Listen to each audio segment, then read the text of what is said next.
What is going on, guys? Welcome back to Eat, Train, Prosper. Today is episode 187, and this is our 2025 rendition of our April Instagram Q&A. It's pretty wild that I have to start really providing details because this is probably the fourth or fifth April Q&A we've done. At least the fourth, I would say. So pretty wild. Now we have a bunch of good questions, as always, some ones that I'm really excited to dive into. Before we jump into that, as always, what's going on, Bryan? Yeah, man, super quick updates today. We have a bunch of awesome questions. But for me, I'm heading out on my annual mountain biking trip with the guys to Western Colorado on Thursday. So by the time this episode comes out, I will have already finished my bike trip. So it was awesome. Anyways, just kidding. But yeah, really excited for the trip. The bros all go hang out, drink a few beers, bike a lot. And it's always warm out there in the desert. So really excited for this trip. Always look forward to it every year. Leading into my next update, I haven't been able to lift for the last 4 days. And even before that, it's been like maybe 2 days the prior week because both my kids got injured this week and ended up in the ER. Bryson broke his arm, well, wrist, I guess. We were out biking last Sunday. So I guess it would be like 9 days ago now.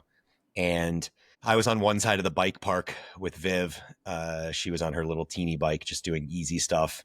And I send Bryson off, and he's like 7.5 now. So I'm like, all right, dude, go check in with me every 10 to 15 minutes. Just go have fun, come back, check in, etc. We have a pattern. We've been doing this for a while. And he didn't come back in 10 or 15 minutes. And so I'm kind of walking around, like looking at my watch, like, what do I do? Do I grab Viv and like go to where I think he is? Like, I don't know exactly where he is. It's a pretty big bike park. And then right as I'm kind of ruminating on this, some lady rides up and goes, "Hey, do you have a 7.5-year-old son who's out biking right now?" And I was like, "Yes." And she's like, "He just sent me to come get you. He's injured." I was like, great, exactly what a parent wants to hear. So I like sprint over across the bike park. It's probably somewhere between a quarter and a half mile. Oh, wow. And the bike lady grabs Viv and kind of slowly walks her over to where Bryson is. I get there and I look at him and his wrist is like limp and deformed and not what a parent wants to see. I ended up spending the entire Sunday in ER. It wasn't just a simple break where they could have just casted him and sent him on his way. The radius and the ulna, the two bones in the forearm, became misaligned. So they're supposed to line up at the wrist. The radius was jutting forward by a few millimeters. On top of that, he broke a piece of his growth plate or some sort of separation of his growth plate and the bone. They did this crazy thing. They put him on a bunch of ketamine and then manually like readjusted his arm. There was like 3 guys on him, one on his elbow, one on his wrist, one guy like yanking and pulling. And it was just crazy. I'm sitting there like watching it. And he's like, in ketamine dream world, unable to process any of it. And so the readjustment went really well, but we went into the follow-up appointment on Wednesday and the adjustment didn't hold. So instead of, if it held, he just would have had a cast and life goes on. He has to do surgery. So yesterday was our surgery day. I spent the entire day in the hospital. He had his surgery. It was effective. Everything's good. He's got pins in his wrist. Everything's going to heal properly. 2 days ago, Viv was doing somersaults in the basement and slammed her eye into the corner of a table. Had to rush her to the hospital with like a 2-inch gash above her eye. God. It's been a week. So I've only lifted twice. I'm only going to lift, maybe one more time this week because we're going to bike on Thursday for the whole weekend. So just one of those weird 2-week periods where I'm just trying to move as much as I can, get what I can in, but everything is completely thrown off. Such is life, I guess, as it goes. Neither of my kids have had serious injuries throughout their life so far. So as it does, they both come in the same week. Yeah. Final update. I have a new episode of my Life Reflected podcast out. The second episode was going to be us interviewing this ultra marathon girl, Rebecca, who's awesome. I think I mentioned that we recorded the episode, but it recorded muted. So we're going to have to re-record that one. In the meantime, Greg decided that he wanted to interview me. So in the first episode, I interviewed Greg, which I thought was a great episode talking about his extroverted nature and all of that stuff. He wanted to flip the script and interview me. So it was a 2-hour episode of Greg kind of getting to ask me all the questions he wants to know about my athletic development through the years, my views on exercise addiction, and we have a question on that today in this podcast.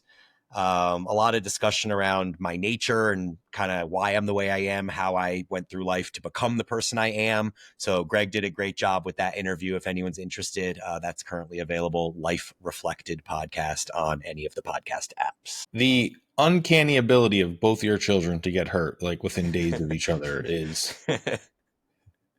only what you would expect, like honestly, which is I'm sure incredibly frustrating. Yeah, incredibly frustrating. And then, Kim's a bit superstitious and she's like, everything comes in threes. And so Oh boy. we're like waiting for the third shoe to drop now, like No one I'm going mountain biking in Fruta for the weekend. And she's just like, you better fucking not get injured, Yeah, I feel like I have to side with Kim on this one. I may have to Yeah. just be extra careful. I will. Yeah. What's going on with you? Not too much. I am in week 4 of my prep now, so that is pretty much it. I have been living Groundhog Day, which honestly I kind of like. I like having this big objective, and then my goal is like I just have to stack my action items today, and it's a victory on the day. And I just have to do that 112 times, and I'm already 22 days into that, so I don't mind it as much as I feel like I should. We'll see how I feel when I'm in like days 80 and 90 and stuff. I mean, I think you thrive on being regimented. Like this is literally the way, more or less within a 10% deviance. I would say this is the way you live your life for the last decade. Yeah, it's kind of I just enjoy it, right? And I know so much of what I don't enjoy in life, and so far it's been pretty easy. I've even like doubled down on like my work stuff. My work has gotten more efficient and stuff. I'm going to bed early. Um, I'm enjoying it, right? So that I'm enjoying giving my all to something, right? And I think there's some credence in that. Still haven't made any further adjustments. I'm still on 3,700 calories per day. Body weight is still going down. I moved a lot from the travel, right? The day before my trip back to the US, I was 231 something. When I came back, I was 226. And that 231 was a low for the week. But now I'm sitting back up in like the 228s. I've had like 3 consecutive days in the 228, back to training, everything else all in place. So still moving good, still getting leaner, and in doing the best to enjoy it per se. Yeah. So 2 things on that real quick. One is that you had said prior to the trip that you always tend to lose weight when you travel. So no surprise there. And then second, how did you do on getting in all your workouts, say all in quotes, all your workouts over the course of all the travel you had from Bali to the US and then being in the US and then all the travel back from the US to Bali? Like, were you able to keep up with your workouts? Are you a bit behind? What's that look like? Oh yeah, no, I missed numerous. It effectively ended up being like a deload week, you know. And for reference, like I flew out Wednesday night. Wednesday I trained legs, right? I was traveling literally like on flights and airports from 5 p.m. when I left my villa Wednesday here in Bali until I got at the airport in my hometown, or sorry, not the airport, the hotel at my hometown after midnight Thursday, heading into Friday. Right. That's So it's now like crazy. Friday morning. Funeral, family stuff all day Friday. Saturday, more family stuff. Went down to Philly to see my sister from my other side of the family, and then flew out of Philly. It's now 6 p.m. Saturday. I'm going to the airport. I get back to Bali, my home, 1 a.m. heading into Tuesday morning. Jesus, that is insane. I mean, I know the time change goes the other way, but that's crazy. Yeah, it was the worst travel experience I've had. Everything was delayed, missed connections. My bag ended up in lost and found in the Rome airport, and just by luck, I was like, "Hey, just I've had a rough trip. Can you guys just like double check everything's right?" And they were like, "We're glad you stopped in. This bag has just been sitting down in lost and found, and no one knows whose it was." And I was just like, I was holding it together, but I was like furious, so mad that I'm sitting there. My watch keeps sending me the like, you should calm down. Like your heart rate's above 100, and I'm just sitting there, and I can just like I just couldn't let it go. I was so mad about everything going wrong with the travel. Yeah. So I'm glad it's behind me, and I'm never going to talk about it again. Nice. Well, Thanks for the update, dude. That was interesting and very unfortunate. Yeah. Yeah, let's dive in. Yeah, let me kick this one over to you to start. Have you ever had to refer a client for ECAL metabolic testing due to normal labs plus you believe they were telling you the truth, but they just weren't losing the weight? I have not. I'm not saying it cannot happen. I'd say the likelihood is very, very, very, very, very low. I have had any times where things seem like really, really sticky with a client, stickier than needs to be. And we also haven't lost any considerable amount of weight. Like we're in our first like 5 to 7 pounds or something. And I ask for labs because of this. There's either something which happens very infrequently. I'm talking about, I'm in my 7th full-time year of coaching, maybe like once per year. Someone's thyroid is like gutted or hormones are like non-existent or something like that. It's like a 1 in 100 type of client sort of thing. So that happens, or more commonly, someone's just lying to you, and it doesn't come out until you really push for labs, and then they'll say like, oh, I haven't been, completely honest about certain things. And they're, you can typically tell, like if someone is like, let's say like 30% body fat plus, the odds of them lying, unfortunately, I'm just speaking in numbers here, are higher. The one thing I would say from this, if you've had someone who's lost a considerable amount of weight, you're kind of and you may be nearing the end of your runway of this first attempt, and you kind of got to go through like a little bit of a refeeding period, being more kind to the body, restoring metabolic rate and stuff, and then get the rest of the fat off. In my experience. Yeah. I don't work with as many clients in that kind of population of just, trying to lose weight per se. But yeah, I've never had a situation where we were unable to lose weight.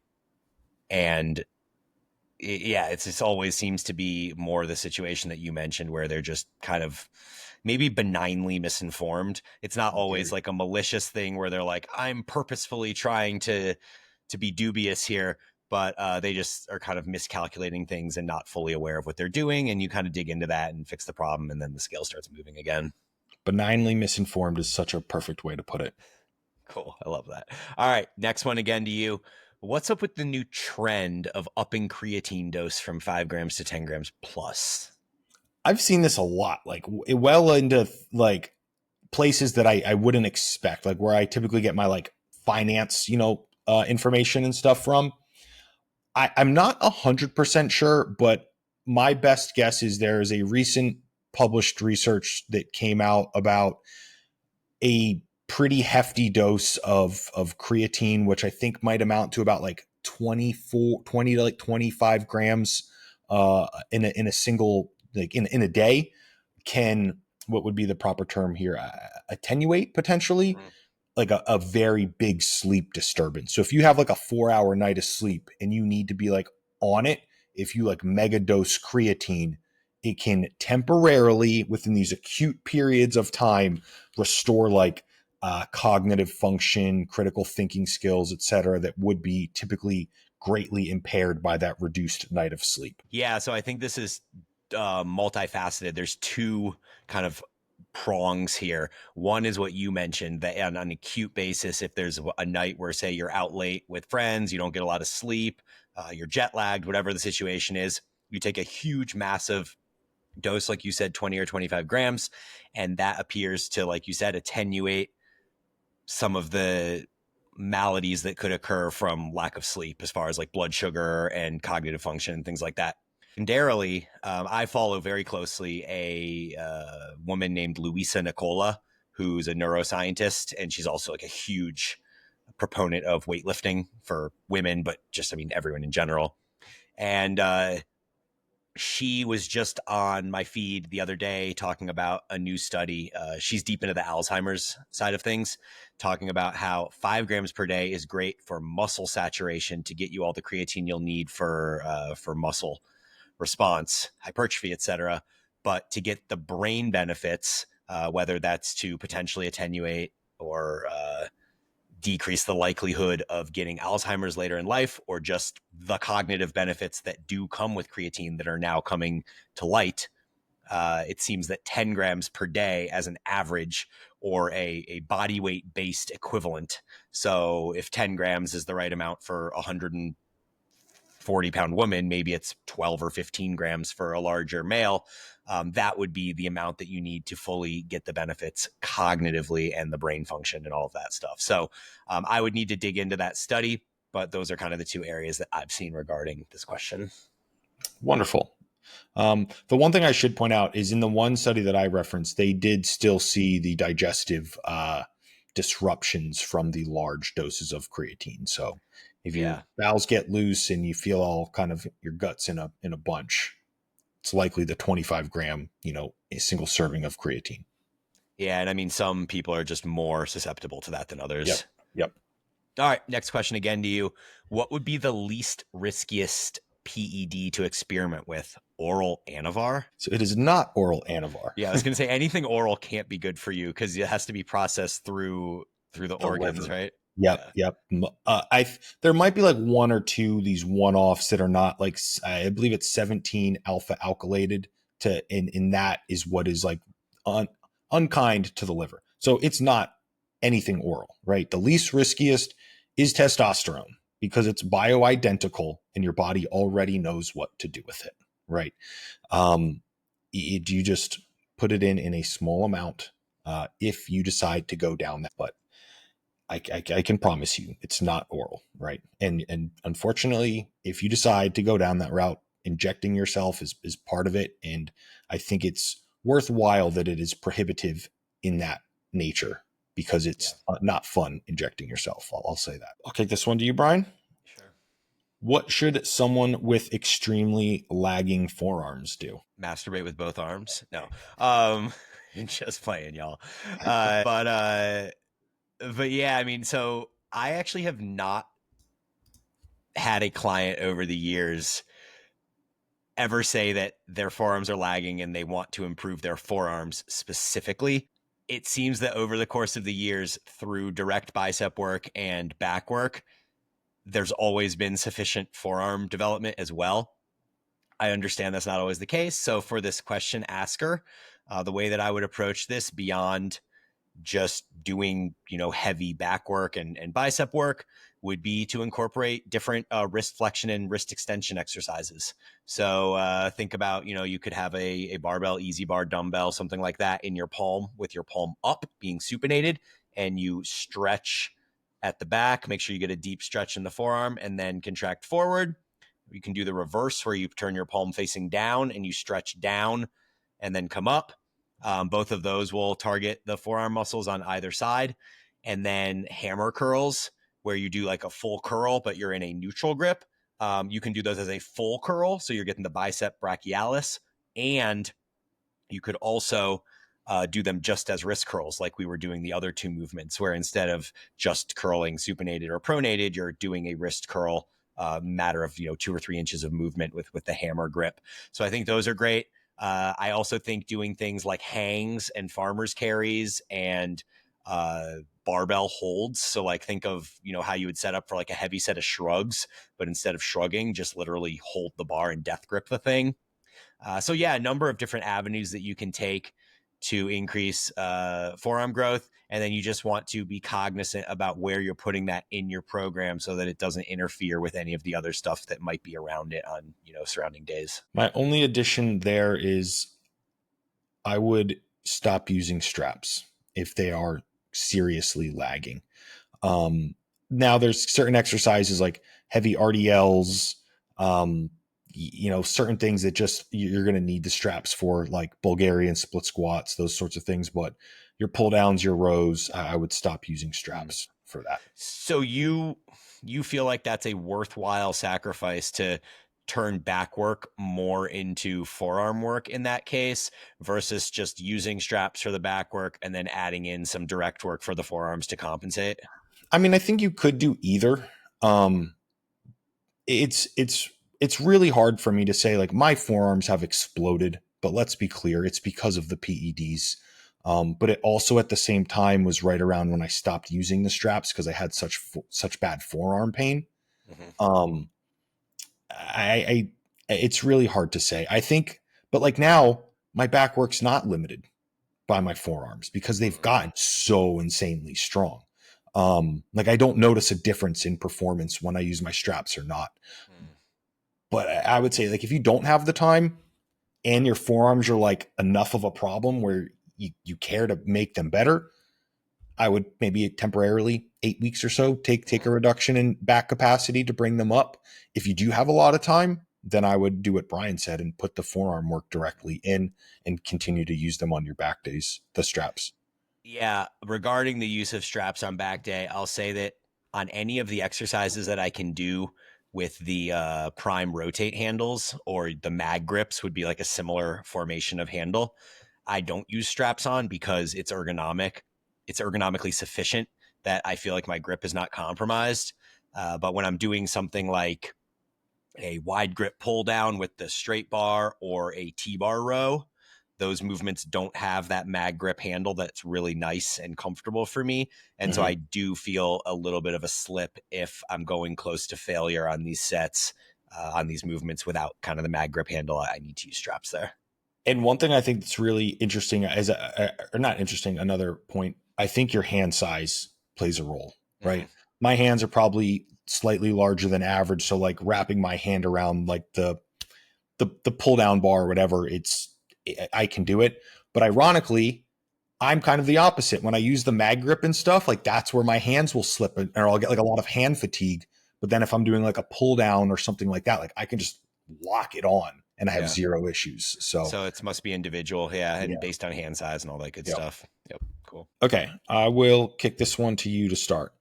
What kind of RIR do you recommend training to in a deficit? Go to failure ever? Question mark.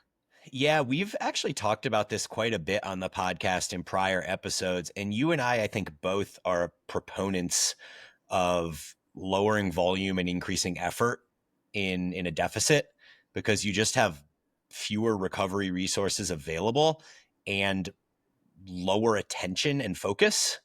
And so having to do 2 or 3 sets to a couple RIR, you're still having to do the unrack, as the data driven guys call it. You still have to mentally get yourself into the machine or the movement. You have to focus. You have to really put that kind of extreme energy into the set. And every time that you quote unrack and have to do a set, there's a cost psychologically to that.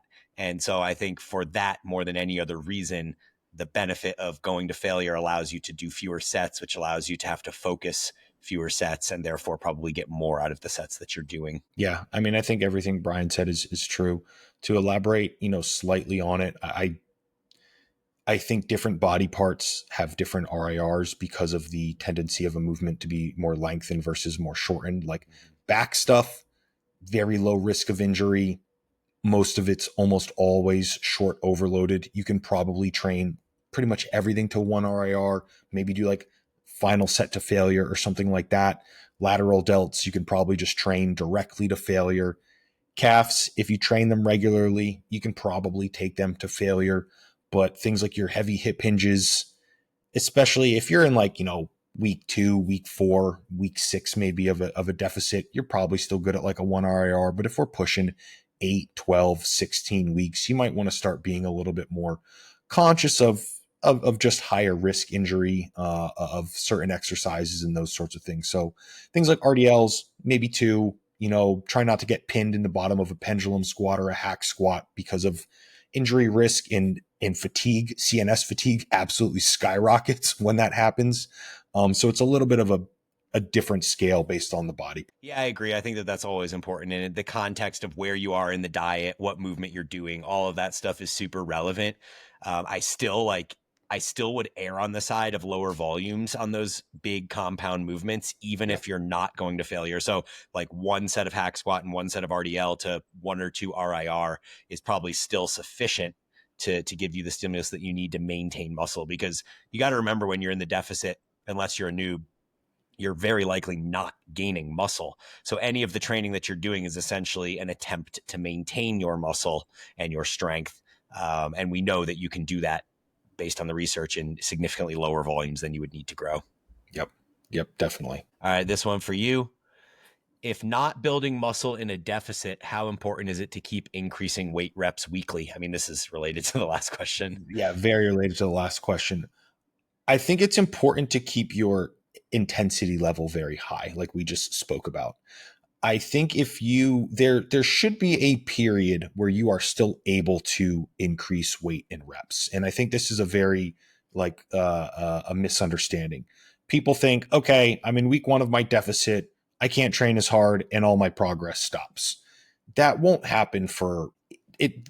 It's hard to say a number of weeks because it depends on your rate of loss. If you're like super mega cutting and you're dropping like 2%, total body mass per week, in 3 weeks, you might start running into training stalls. But if you're taking a more, moderate to slower approach, like you can probably progress through 12, 15 weeks of dieting. Like or I guess 2 years ago when I did it as a natural, I should point out, I was progressing months into that diet. I dieted for 6 months, and it wasn't until like months 5 and 6 where things really started to dry up on me. So, I think it depends.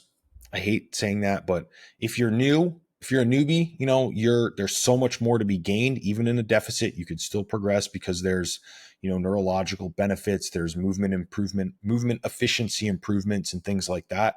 But once you get deep into a deficit, you're probably gonna, even if you try your hardest, will not be able to progress. Yeah, I agree with all of that. I've been able to progress through the first 2 to 3 months of diets as well, and then usually end up hitting a wall at some point. Oftentimes it's psychological. It's like I just don't want to go in there and keep banging this in the same way. But I'm sure there's the physiological impact there of just being in the deficit over time. But ultimately, I think that depending on whether the movements that you've implemented into your program for the deficit are a continuation of movements you were doing before the deficit, or whether it's a new movement, that also changes the calculation. So if it's something you've been doing for a while and carry that movement over into the deficit, you might stall on that significantly earlier than you would if you introduced a new movement and you have the neural adaptations and kind of the skill piece that's still progressing. So you might not actually be gaining muscle per se, or even like true strength in a sense, more just that you're neurologically still adapting to the new movement pattern. So you might be able to progress a movement like that a little bit longer than you would something else. Well, on the next question, I clumped 2 questions together because they're both related. So Yep. the first one is, where is your gym? Are you still in Bali? And the next one is, can Aaron discuss the business aspect of starting a gym? Pricing, membership, hiring, personal training, group classes. Yeah. So I am still in Bali, and the gym is in Bali. We are on the outskirts of a town area called Canggu, one of the very popular hot spots here. That's where the gym is. Now the business aspect, I'll just run through it really quickly. So hiring, I have nothing to do with. Jackson handles all of that. Personal training, we're not doing anything, at least right now with that. We had talked about some things potentially down the road that could be like really cool around having like really high level trainers. Because one of the things that happens here, and I'm injecting my opinions, and it's just my opinion for what it is, people will bring it, other gyms will bring in like, I hate to talk, I don't want to talk down about people, and I'm not really trying to do that. They'll bring in like your average run of the mill personal trainer from somewhere in the US, somewhere in the UK, somewhere. It's a very standard person. And then they'll say, this is master trainer, Mike from the States. Book a session with him. It's like $200 an hour or something like that. And they just put like, Bali's like the capital in the world of like fake premium sort of thing. And then the gym takes like 60 or 75% of the fee or something like that. So they're just things that I don't agree with morally. And, I can't say that we will not absolutely do it because I do not have 100% voting power on that. But there's things that morally I just don't agree with. And that's one of them. So at least right now, we don't have any kind of personal training offers. Group classes, we will not be doing. It's another thing that we're a bodybuilding gym. No one's really figured out how to do bodybuilding group classes in a way that doesn't hog every machine that other people want. So again, it's just a model that we're not interested in doing. Pricing, another thing, Bali is one of these places, a gym membership's very pricey here, and that's just standard, right? It's very normal here for your gym membership to be about like $130 to like $180 US per month. That is pretty much the standard. Don't get me wrong, that comes with, recovery center access, the pool, the hot tub, all those things. But it's pretty much the reason that I agreed. I can't say the reason. One of the reasons I agreed to be a part of the project is it's lucrative here. Whereas parts in the States, like you have these amazing gyms with all this old, awesome equipment, and they're fighting over like a $30 per month membership sort of thing. And it's more of like what do you call that? Not a love affair, but a sort of that sort of thing, like a passion business, there. Membership, we are still in our special access membership because we're not 100% open, as there's still some like in construction things going on, a lot of things being fixed because our first contractor massively had just built things poorly, and now a lot of them are getting like torn out and rebuilt, which is incredibly frustrating and disheartening, to be completely honest. So we're at like a limited membership, limited hours. We're not doing day passes or anything yet. We just want like members who want to be there, who are there for the reasons we built the gym around, the equipment in that sort of thing, having a place to like train. And one thing that I'm very happy about is there's no one's fucking about inside Undefeated. Everyone's in there training hard. Like you get people spotting each other and stuff. Like it's a good environment to train in. And that's all that I ever really wanted, which is pretty cool. And I believe that covers everything from the questions. Business aspects, it's incredibly expensive. It's really scary. Things go wrong constantly. Every corner is a new lesson, and it's been incredibly stressful. Incredibly, which I'm sure Bryan can attest to. Yeah, as a previous gym owner in the CrossFit space, our model was obviously different than your model, but all of the stresses still exist. I think that, like you alluded to, that in the US, it's not a super lucrative market, and there's a lot of, slim margins and overhead and things like that. And I understand the margins are maybe a bit better in Bali, but all the headaches are still there. So yeah, it's a tough sled if that's what you want to do. Yeah. All right, next one. This is a long question. I'll kick over to you. We know adding body weight in general, whether muscle or fat, typically increases strength. Do you think there's any benefit from a pure muscle building perspective to be more aggressive with bulking phases to get the benefits at being at a higher body weight for a longer period of time and thereby able to lift heavier loads for a longer period of time? The thought is that a higher body weight would allow you to lift heavier and add more tension to the muscle, thereby increasing muscle mass.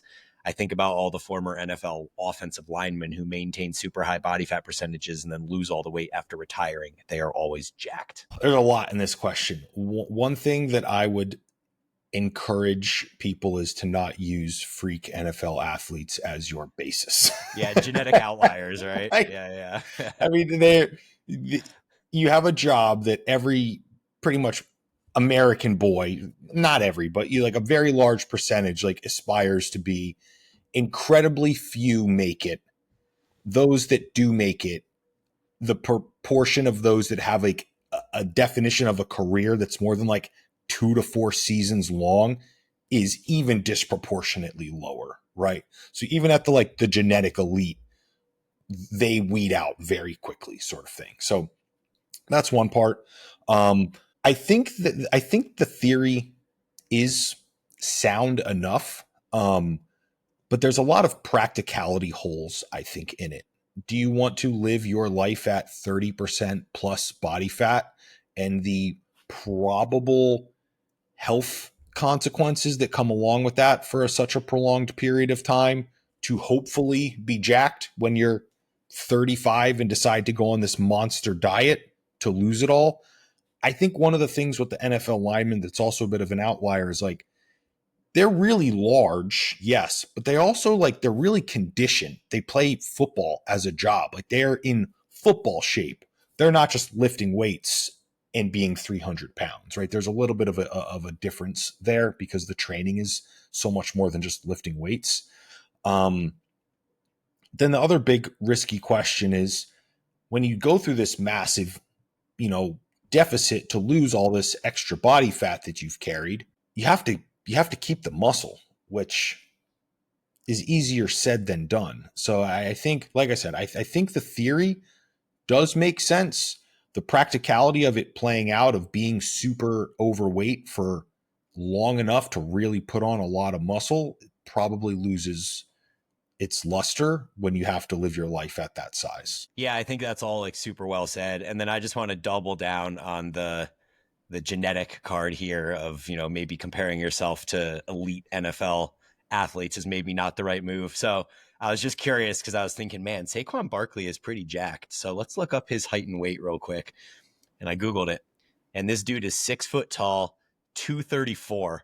And there's like there's pictures of him and he's ripped. Like, I mean, this dude must be like 12% body fat at 234. So he's the same height as Aaron. He's the same weight as Aaron at his peak of doing roids.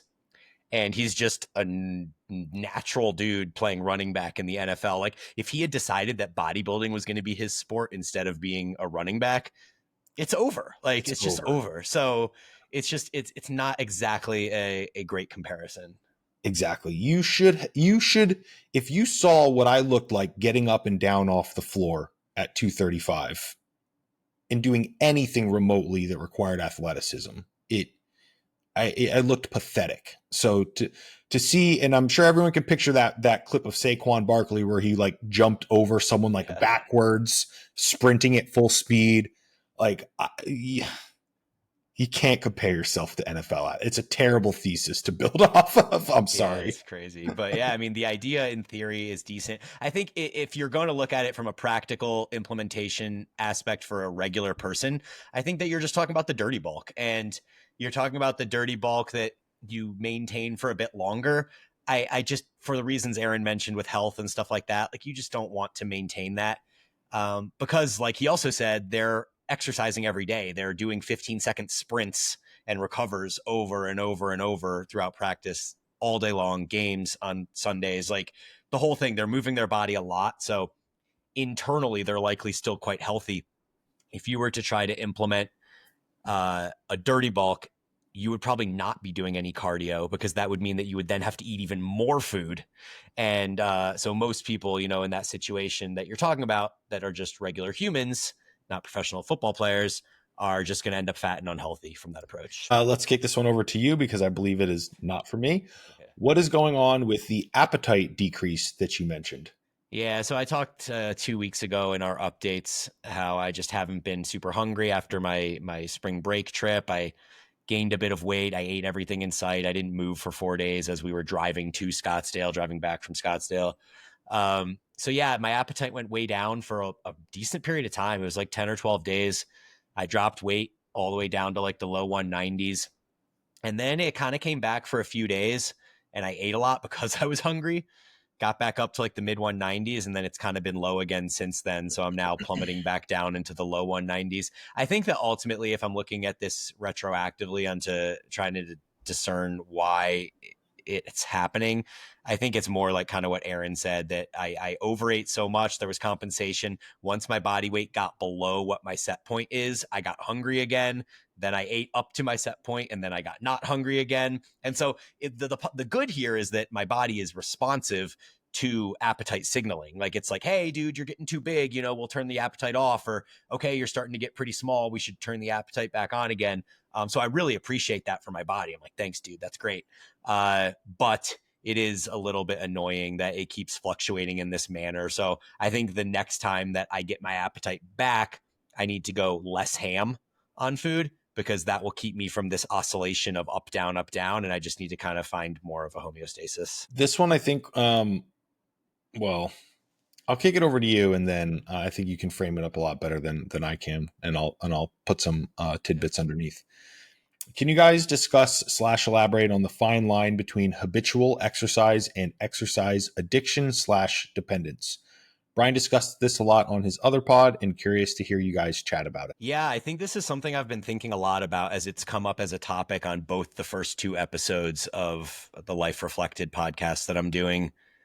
And I'm very much in that gray line between the two. I think there is an extremely great benefit in making exercise habitual. And I've seen this from a lot of people in my life, whether it's like extended family or other friends from my past that really struggle to implement habitual exercise because they don't do it often enough. And I mean, that might seem like like that doesn't make any sense because habits mean that you're doing it consistently, but so much of it is about establishing a routine and making it habitual to the point that it's almost becomes a non-negotiable. And then that blurs the line between that and addiction or dependence. So I'm oftentimes by these people in my life that aren't exercising consistently or very much, maybe even at all. They're looking at what I'm doing and they're framing it as Bryan is addicted to exercise because he feels like he needs to do it every day. And the accurate part there is that I do feel like I need to do it every day. And my life is actually impacted negatively if I think that I'm going to exercise and then something comes up and I don't get to exercise. That really throws me for a loop. If I go into the day planning not to exercise and I don't exercise, it's not that big of a deal. So I think it's less about it being addictive and it's more about it being a legit positive aspect of my life that has such downstream effects on my cognition, my sleep, my food choices, my general sentiment and ability to be a even keeled and good quality parent. All of these things are downstream of habitual exercise. And so I can understand from the outside how it can often be perceived as addiction, but I think that's where that fine line exists. And I think that for those people in my life that don't have a habitual exercise routine, that they would be benefited by implementing one. And it doesn't need to be scary or feel as if it's going to become an addiction or a dependence. It's a habit, which is certainly a fine line. I don't know that I even explained that super well, but I do agree that it's a fine line. And I think that the goal is to make it habitual without feeling like it becomes an addiction or dependence. What do you think? I have a lot of thoughts that I'm kind of struggling to put into a logical kind of framework here. I definitely can think of like examples where we have like the exercise addiction, and the immediate one that comes to mind is like in the CrossFit days, right? You have people who do like 4 workouts in a day. Mm-hmm. You're well past habitual. You're in a recovery debt. Your performance can't be good because you have way too much overlap and those sorts of things. Like I definitely think that exists there. I also think there's the people whose cardio gets so voluminous without a goal, right? Like if you're an ultra marathon runner, like you need to do that volume because your sport requires it. But you get the person who's just habitually on the stair climber for like 2.5 hours in the morning every morning with no goal change. They just do that day in and day out out of like fear or something like that. Like I think Mm-hmm. that's that addiction. Like what is the purpose What is of it? driving you? I think that's actually a really good distinction is what is the emotional state that's driving you to do this? Yeah. Yeah. I mean, I don't, I would like to think that in my life, I will get to a point where I enjoy the exercise like Bryan kind of does. But right now everything is purely goal based, you know, and I kind of fantasize about a point in my life where I like get up in the morning and I go do like 20 minutes on like a spin bike in the garage or something like that. And I put back in a little bit more like meaningful movement because I want to get my heart rate up and feel good a bit. But admittedly, mine's always just been purely goal dependent. Mm-hmm. You know, I've very rarely have I ever just like gone out and done this because it makes me feel. Mine is like hiking once a week or something like that. But that again, there's an action or a purpose behind that. I want to get up into the mountains and I want to see this view and I want that like that nature green feeling, right? So it's a little bit different. Exercise is just like a medium to get me those other byproducts of the thing that like hiking in the mountains provides. But yeah, I don't. It's I think the intent is really or a fear based around it. I have to do this or I'm going to get fat, right? And that's like a very common fear. And it's really rooted in a misunderstanding, right? That hour-long cardio session, right? Maybe it's 300 calories, maybe 400 or 500 if you're a bigger dude like me. It's a lot better time investment just to learn how to manipulate your nutritional intake around that from a pure opportunity cost on time, and then put the cardio in for some inherent benefit other than just caloric expenditure.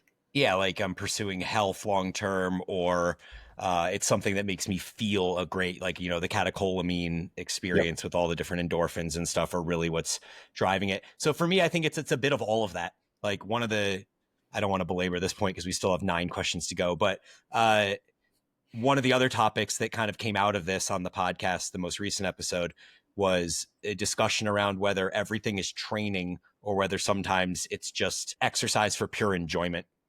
And I'm kind of still at a point where I'm pursuing training most of the time. Like almost always I'm tracking it on my watch, diligently assessing my metrics to diagnose, my performance post workout. Like I'm speaking more about cardio at this point, but it could be applied broadly to weights or cardio. It doesn't really matter. And so I think that there's a piece of that too that maybe even further blurs that line between like habitual healthy habits and exercise addiction. Is like I want to get to a point eventually where I can treat my cardio kind of like I treat my weights now, where I don't feel like I have to so religiously track every single thing because I've been doing it for 27 years and it's just habitual. Whereas cardio for me still is like this new novel thing where I'm improving so much and I want to see my improvement, and maybe there is like more of an addictive nature in the sense that I need to see how I performed on each workout, and that's partially what's driving me to do it. So anyway, it's an interesting question, and I'm sure I'll continue to develop further thoughts on it over time. Yeah.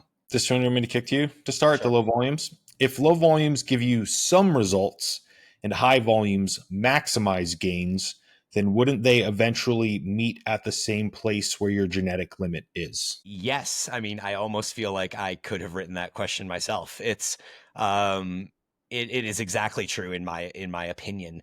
If you put two people on the same 15-year path of lifting weights, and one of them was training with MEV, minimum effective volume, but it's effective, it's still making gains, and one of them is training at maximum recoverable volume, the most volume you can do and recover from, my hypothesis would be that the person doing maximum volume would probably get to their genetic limit slightly earlier, maybe 8 to 10 years instead of 15 years. But yes, at the end of the day, 15 years later, 20 years later, whatever it is, in theory, those two things should probably meet at about what your genetic limit is. Maybe there's a few things you can do to manipulate that genetic limit a little bit higher once you get there. So say you get there and then you're like, okay, now I'm going to implement some specialization phases, like we've talked about on some of the prior episodes with chest and glute specialization, stuff like that. Maybe you can eke out a little bit more gains from when you think your genetic limit is reached globally across your body. Maybe there's a little bit more that you can get on specific muscle groups.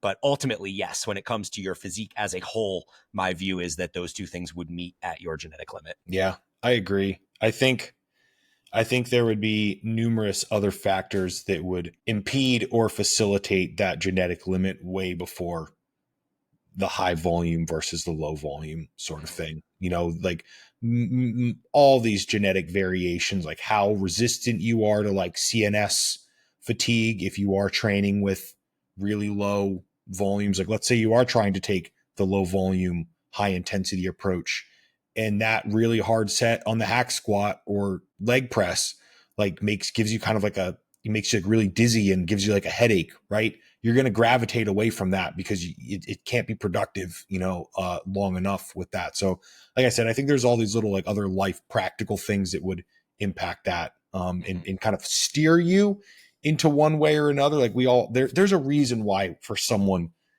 low volume, high intensity works, like a Dorian Yates style. And then there's reasons why the higher volume, further from failure approaches work. And it's because of these like genetic differences and things like that we don't really have any research on it. And I think we probably won't have any real research on it for like decades still, if not ever.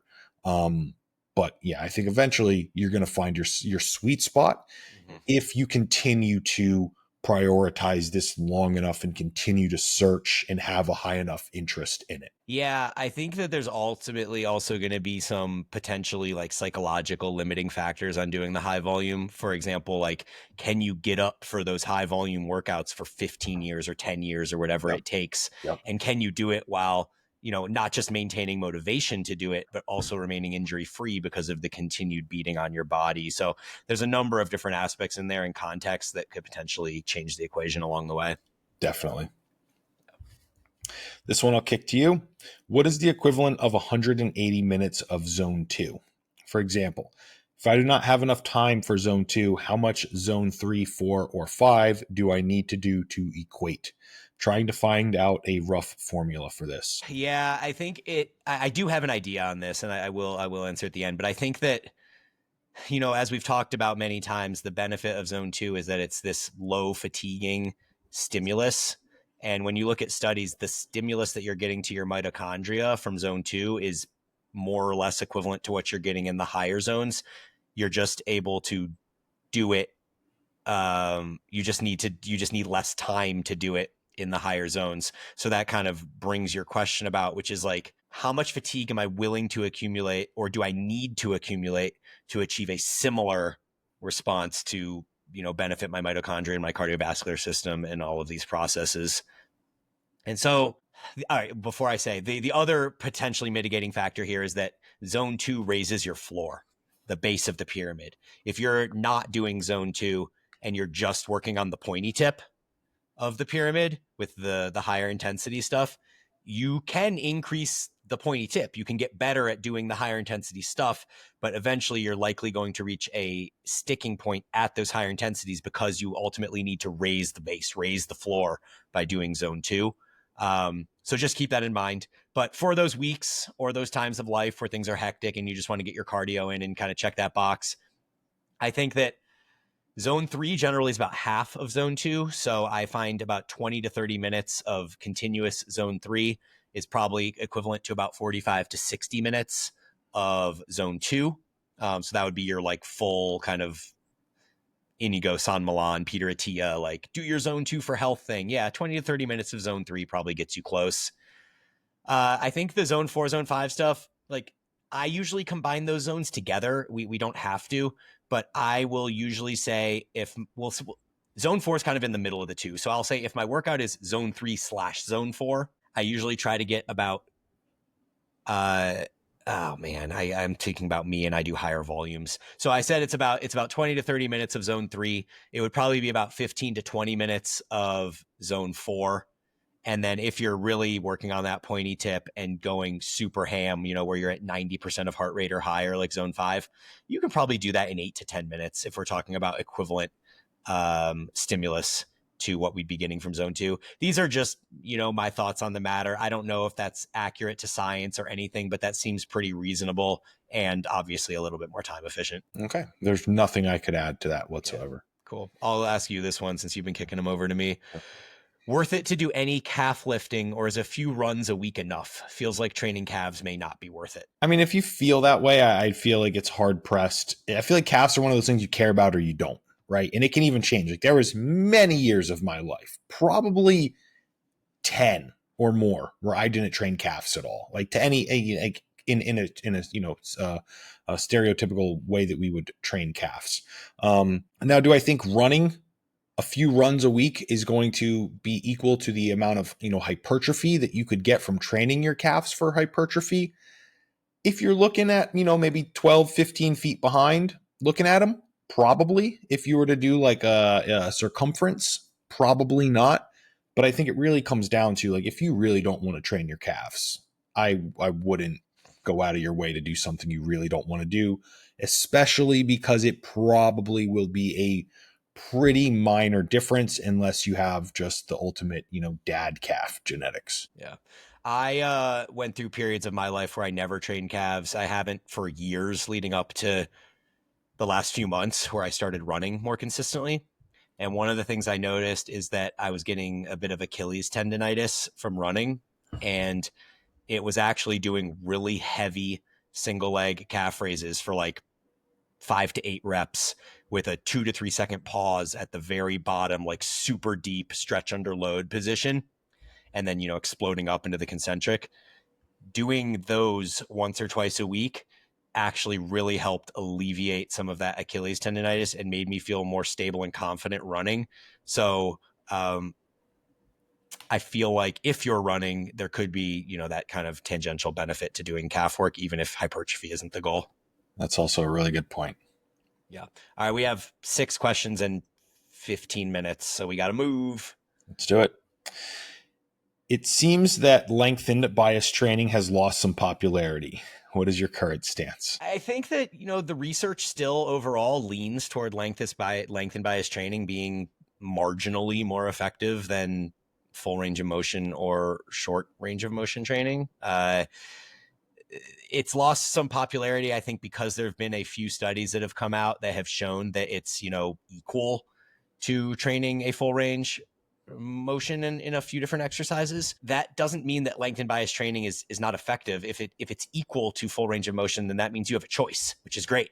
You can decide to do lengthened partials, or you can decide to do full range of motion, and both will likely get you pretty similar hypertrophy over the course of time, where I think there's actually some exercises and some body parts that likely will respond better to lengthened bias training, and potentially maybe some body parts that it's less effective, or even maybe will respond better to some short overload stimulus. So ultimately, at the end of the day, I think that like it's potentially lost popularity because of the studies that have come out, but it's also partially because people now just accept that, hey, this has been a huge focal point for the last few years. The studies have been pretty confident since 2020 when the seated leg curl versus lying leg curl study came out. And then there've been, 10 or 15 of them since, and they generally tend to lean one way. So when you accept that things work, you then need to focus on them less. You don't need to constantly sit there beating the drum for lengthened bias training once the majority of people kind of accept that lengthened bias training is as effective or potentially slightly more effective. Yeah, that's really, really well put. I don't think there's anything I need to add. I didn't change my training styles or anything to add in like a bunch of lengthened partials or only lengthened partials or anything. And I just think it's one of the things that people were hyper fixated on, which I mean, it's very sensationalist, like so many other things. But I think we really haven't learned like earth shattering new things in a very, very, very long time.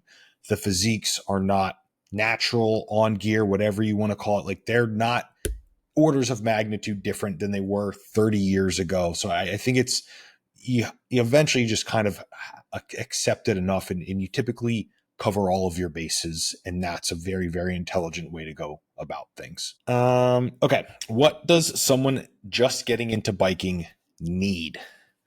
Heart rate monitor, accessories, clothing. What do you know now that you wish you knew earlier? The only thing that I would say you need other than a bike is probably a chamois. And that is the one thing that I wish I had done earlier. So my entire first year of biking, I didn't own a chamois. And every time I would bike about 30 to 60 minutes into whatever length ride I was doing, I would start to feel some discomfort in my butt, a little bit in my testicles. Like the whole thing just felt a little bit uncomfortable. I even got a new seat, which really helped. I got it set to my sit bones, so that might be something that you would consider doing if you think you're going to be on your bike a lot. Is get a fit for your seat. They'll measure your sit bones and make sure that it's a good fit for you.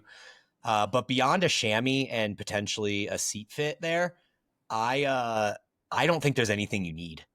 Like, yes, a heart rate monitor would be cool, but not completely necessary. In some ways, I think that using RPE, especially when you get started, would be super helpful. Like if you have a heart rate monitor or a watch that can track your heart rate for you, I think that that's cool to look at in retrospect.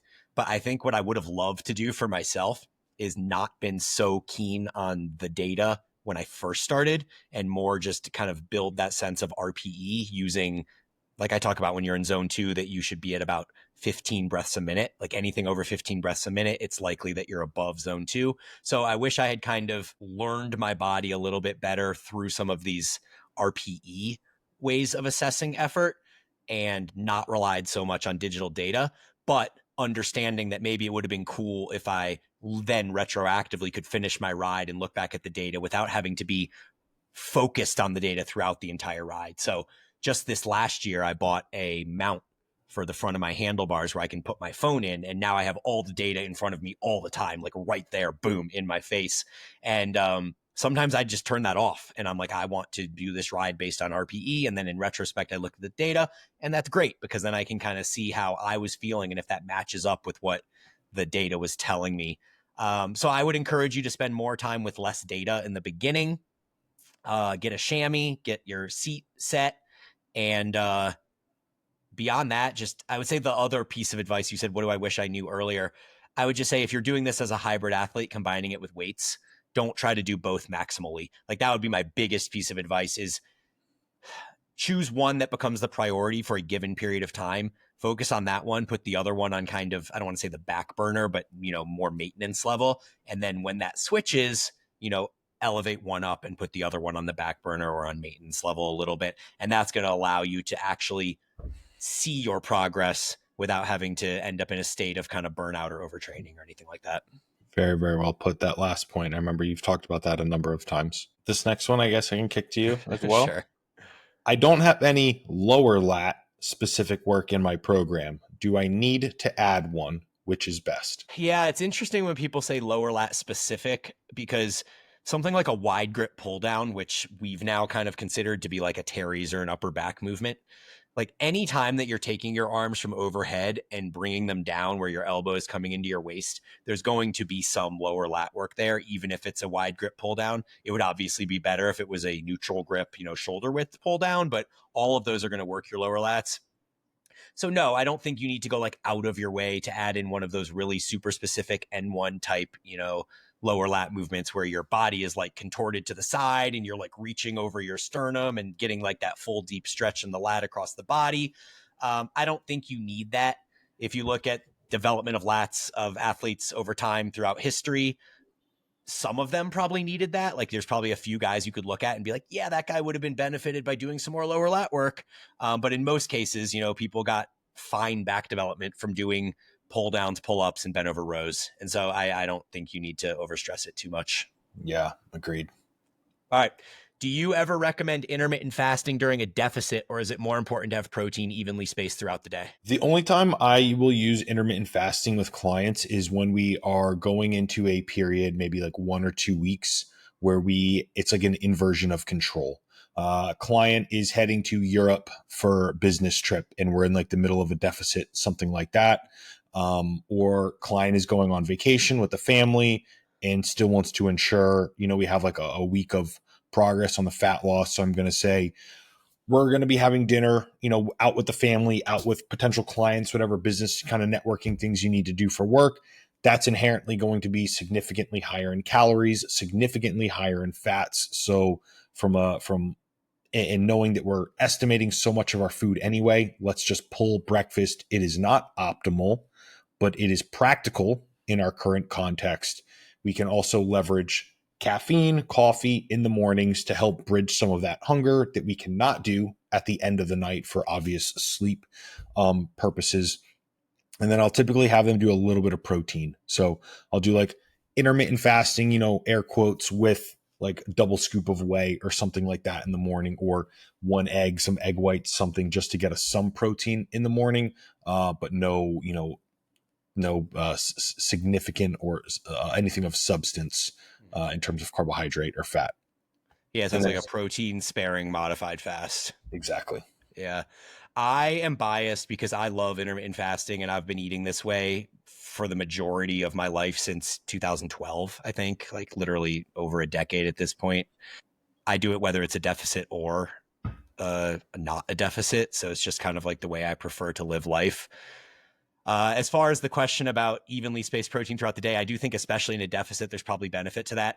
My general advice would be that you probably have at least 3 protein servings throughout the day. You can do that with intermittent fasting, something like noon, 3:30, and 7, or something like that. That's usually the way that I generally go about my feedings, is making sure I get 3 protein servings in that kind of 7-hour time frame. But in most cases, this wouldn't be my recommendation to others that are looking to diet. I think that making sure that you have muscle protein synthesis responding throughout the day, multiple protein servings, making sure you don't get too hungry at any point, because then you're likely to overeat if you're in a deficit, I think is important. I will use it with clients and with myself specifically, like Aaron said, on days where you know that you're going to be having a large bolus of calories later in the day. So in that case, yeah, if you can not eat until noon and you know that you're going to be having a huge dinner, then maybe it's a small meal at noon, a small meal at 3, and then a huge dinner or something like that. So you can still get your 3 protein servings in. All right. I am a female who is lean, but working to get leaner and want to see more ab definition. Do you recommend any direct ab training in this instance, and how would you implement? Yeah, I mean, I think so. And one of my favorites for implementing is simple, right? The abs we have attach up at the rib cage and then down at the pelvis. We take that through flexion and we take that through extension. So one of my favorites, and it's really simple to implement, is like crunches on the lat pull down. You turn around and face out, and you put those pull down quad pads into your lower back, right? And then you use that as leverage to press against and crunch forward. And then you let it pull you all the way up at the top, and you stretch that, achieve that extension, and then go into flexion. Like, it's really foolproof. One of my favorites. I also really like foam roller. What would it be called? Foam roller, like knee lifts, foam roller, reverse crunch, foam Reverse roller, reverse crunches. crunch. Yeah. Yes. Or gar hammer crunch. Yeah. Yep. That's it. The foam roller really simplifies it by putting the foam roller behind your hamstrings in terms of like a leg positioning. Those are some of my favorites in most programmed abs Yeah. for that. Yeah. Yeah. I also agree that you should include some abs. As somebody who we've actually had a series 2 years ago where you and I both stopped training abs for a long time and then started, and we kind of, It's 4 years ago. was it that long ago, man? I was in Yeah. So Utah. Yeah. we started training abs again after a multi-month or year hiatus of not training abs, and we kind of compared. I didn't notice any increase in ab definition, and I think Aaron did. Yeah, is that right? Yeah, Yeah. mine was, yeah. But what I will say is that when I do train abs, I feel like it's tighter. Like, I don't necessarily feel as if I have better ab development necessarily, but I feel like the skin is tighter on the abs. And I don't know what what to really prescribe that to, because everyone is, you talk about how there's no spot reduction. Like, you can't train your abs and then lose fat on your abs, which I believe is true. But there is something about the skin being tighter across there, and I do notice that when I train abs regularly. So I think that's helpful. As far as direct ab work and how to implement it, Aaron alluded to 2 movements he likes. I generally feel like it doesn't matter what 2 movements you choose, as long as one of them brings your shoulders toward your knees and one of them brings your knees toward your shoulders. And so that's kind of like, you could think of that as your upper abs and your lower abs, but really it's 2 different functions, so to speak. I love 3 movements. I love supersetting the cable crunch, like Aaron just noted. We have a video in our Paragon Training Methods group for that specific exercise. We just call it seated cable crunches. It's amazing. I like to superset seated cable crunches with hanging knee raises. So then you get the upper ab quotes and the lower ab work back to back. I like that superset. It's really painful. I also really like the stretch, the extension and flexion piece that comes where I put myself in a GHD sit-up, but instead of doing a GHD sit-up like you would in CrossFit where you're firing your legs down, you just go to the very bottom of the movement and then you just extend by kind of arching your back and then roll your shoulders forward and, compress, essentially contracting the rectus abdominis. And so I'll do that one. If you're an advanced person that has strong abs, that one's great. If you're not quite strong enough to do that, sticking with the first 2 is totally fine. I also, I like ab rollouts. They're more of a isometric, but they're extremely effective. Extremely, yeah. Yeah. Okay.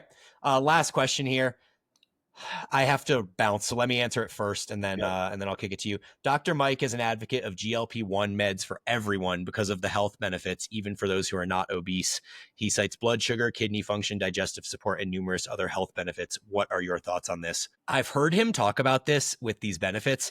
I didn't realize that came with a sweeping recommendation that everybody go on it. I don't know that that's actually true. I probably need to investigate this because I have heard him say these things do help these things, but I don't know that that means that he also says everyone should do it because of that. If he does, I think that's kind of crazy because I think that nothing is free. There's no free lunch. You can't just take something, get all of these incredible benefits, and have no negative impact at all on anything. I mean, it could be your cognitive function, it could be your sleep, it could be your. I mean, there's so many things down the line that could be affected from putting something into your body that's foreign, that I just err on the side of putting fewer things in my body when given the choice of you can put more things in because you'll get this benefit and this benefit and this benefit, or you can put less things in and just be healthy overall by like doing good lifestyle habits and things like that. That's more where I would tend to gravitate. And that's not to say that I don't think GLP-1s have great benefits for people that need them. Like we've stated on this show that if you're in the obese 25, 30, 40, 50% of people that really do need these meds to be healthier, I'm all for it.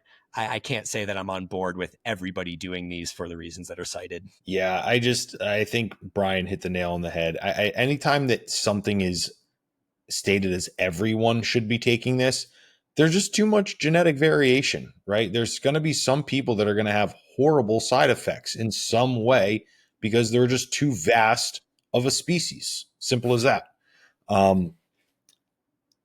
So I would be very weary. Also, I'm very hesitant to say this because it's just my opinion and it is not law. Dr. Mike has had some very bad takes lately. I don't know if it's a strange push to move him from like the fitness sphere into other things, but I have been privy to information of people in let's call it a higher educated circle, right? Think like your PhDs, doctors, these sorts of things. I'm not going to say who. It's not Jackson, by the way. That's what everyone would probably think. And I quote, right, from this higher group of people, Dr. Mike is now a joke in the like scientific community, right? No one takes him seriously anymore. So again, some of that's my opinion. Some of that is things that I've directly seen. I think when people make blanketed statements, especially around a medication for everyone, you have to be very weary.